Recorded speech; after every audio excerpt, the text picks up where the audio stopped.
Welcome to another unboxing video from theplayersaid.com. My name is Grant. Today I'm unboxing a non-war game, more of an area control, area influence, two-player, back and forth. I'm not going to call it a card-driven game, but I know it does use cards. But I got this off of Noble Knight Games for a very reasonable price. I want to say I paid $35 and it was brand new. But the game is Sola, Fide, the Reformation. This game deals with the Reformation and Counter-Reformation in Europe around the time of Martin Luther. It specifically, I know, focuses on, I think, the Holy Roman Empire, and the players kind of fight over areas. Very similar to Twilight Struggle in that regard, where you're trying to take control of areas. Completely different system. The game is designed by Jason Matthews and Christian Leonhard. They designed, I think it was Campaign Trail. Is it listed here on the back? Well, I'm sorry. Campaign Trail, like 2008, I think, was a game that they worked on together. I may be completely blowing that. But this is, I think, their second game or third game together. But I've always had my eye on this one. It came out probably in 2017, 2018, around the 500th anniversary of the Reformation. And I just didn't get a copy until recently. The game is by Stronghold Games, and I think their European counterpart is Spielworks, Uli Blenneman. It says 2016, so that's when it would have been brand new. And I remember when it came out, I just didn't get a copy at that point. The game is in the Great Designers series from Stronghold. This one's number 6. I also have, I think I have at least 2 of the other ones of that in that series. One of them is Great Western Trail. Don't remember what the other one is. But you can see, nice looking box. It is an odd shaped box. It's kind of I would call this a European size, maybe. A little bit taller and thinner, but nice graphics, good presentation, good quality.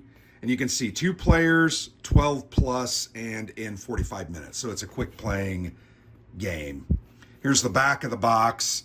Not a traditional board as you kind of build it with these squares, but each side has an asymmetrical deck that they use to then place influence and take control. So it says, one player attempts to achieve reformation in the Holy Roman Empire while the other tries to prevent it. As easy as that. Each player employs their own deck of cards to control territories among the 10 imperial circles of the church. So yeah, here we go. Campaign Manager 2008 and Founding Fathers, which I have. They also, the other one was 1960, The Making of the President from GMT Games. And obviously Jason Matthews with Ananda Gupta, Twilight Struggle, which has been number 1, number 2, number 3 in the top 10 on Board Game Geek forever. Jason's not only a great designer, he's a great person. I know that his game, Twilight Struggle, Imperial Struggle is another game, was just inducted into the Hall of Fame, and I can't remember which Hall of Fame. It's the Origins folks, so is that Gamma? Anyway, Sola Fide, the Reformation, and I think I'm saying that right, but maybe I'm not. It doesn't feel right to say Solified, but Sola Fide. So anyway, we open it up. First thing we see is a rule book and an accompanying, that's a hard word to say, historical book, kind of a reference on the different cards and their backgrounds. Not a lot of rules here, guys. The rule book clocks in at a total of 8 pages. So not a lot of rules. This is a fairly simple, straightforward game. Has some nice pieces in production, uses wood, uses cards. And once again, I mentioned this non-traditional board made up of squares. But here you look at the different rules you've got here. These are the areas and how you can take control of them. They're neutral territory, shifting power. You can see that kind of sliding scale up and down on the side. You can discard cards or take their events. Foreign influence plays a part in the game, and then winning the game. It's literally about getting the most victory points. I've heard some good things about this game. I read a couple reviews before buying it, and people really seem to like it. Here's that historical book, and it just kind of gives a historical background for all the different cards. So let's just take a look at this one. Whose realm his religion was the principle that the religion of the ruler dictates the religion of those ruled. At the Peace of Augsburg in 1555, the German-speaking states and Emperor Charles V agreed to accept this peace term, ensuring that the Catholic Church would no longer hold claim to a universal Christendom. And you can't really see the text of the card, but you can see they have all of that description for all of the Protestant cards, and then for the Catholic side. So that's a nice touch. And then there's some foreign influence cards that are neither. They're kind of not random, but neutral. So yeah, there you go. Accompanying booklet and the rules, fairly simple. Here is the board. Remember I mentioned it was a non-traditional board. I think I'm going to say that about 15 different times. Made of square pieces of cardboard. And you can see these have they represent different areas of Europe. Actually, this is, I'm trying to gather myself. But here's the influence track here that's going to go up and down. There's different boxes here. But these are literally going to be placed out. I want to say these first couple always start, I think there's one at the top too or something like that. And then the rest literally are going to be flipped over and placed in order. So not overly complex, but kind of a cool concept. Sorry. I'm going to have to do 4. Oh, I don't have a 5. I must have put the 5 up there, which is fine. I'm, once again, just trying to give you a feel for the components anyway, so it doesn't necessarily, but that's kind of generally the way that board is going to be set up. Remember on the back of the box, it showed that. There's a bag of baggies there. You can see here 7, 8, 9, and 10. So those are always at the bottom, and then there's a couple that start at the top, and then you just work your way down. Lots of wood in the game. The game uses these as influence tokens of different colors. You have red, green, yellow, and black. And then I think this piece specifically references or represents the political debates and the religious debates that were going on at the time. So I think if that's placed in an area, it kind of adds a level of difficulty potentially to some actions. There's a 6-sider. It's a wooden 6-sider that is very light. I'm not a huge fan of light wooden dice. I just don't feel like I get satisfaction when I'm rolling them. 2 decks of cards. You know, we mentioned that the game is a card game. These are the Catholic cards, and these are the Protestant cards. Let's go ahead and try to open these. And yeah, I should have potentially opened this. But while I'm doing this, I would like to know if some of you have played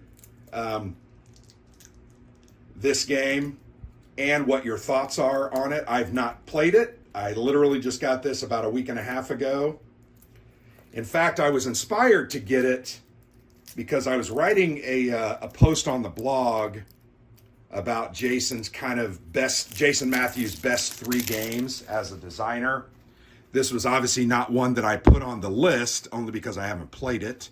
You can see the different backs there representing the papal cards and the Protestant cards. But I was writing that list. Ultimately, the games that went on the list were Twilight Struggle, Imperial. Oh, I kept Twilight Struggle off. Imperial Struggle, which I really, really enjoy. 1960, The Making of the President. And my gosh, I can't remember the third game that I put in his, but he does have quite a few good games. So anyway, here's a look at the Protestant cards. You can see they have a name of the event. There's a number at the bottom.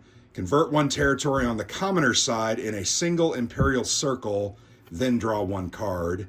This one's the Pope is the very Antichrist.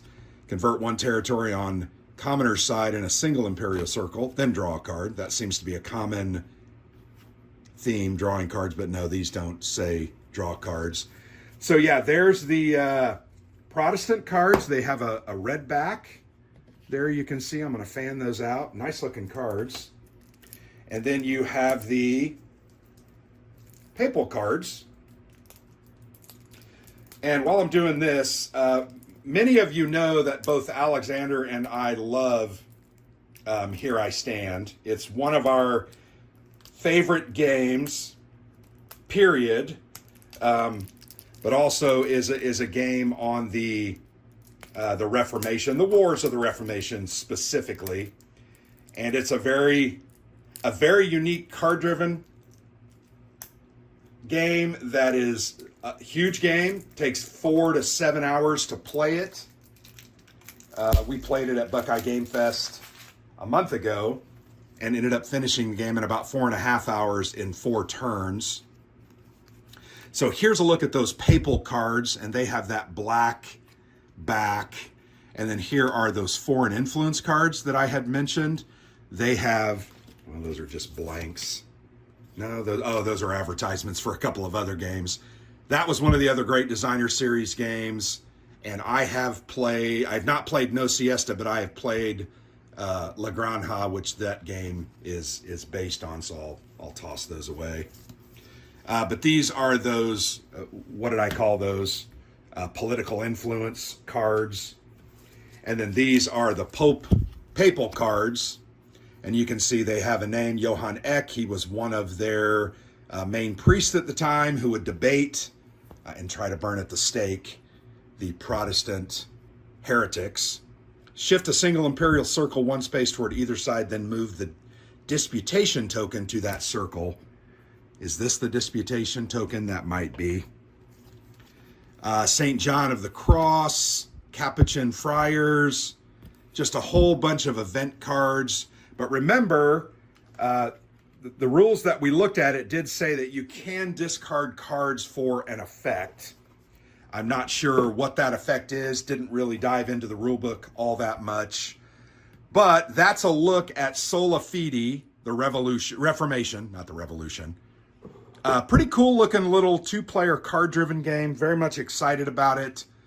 Alexander and I love these games, particularly a 45-minute game, and particularly a game on this topic.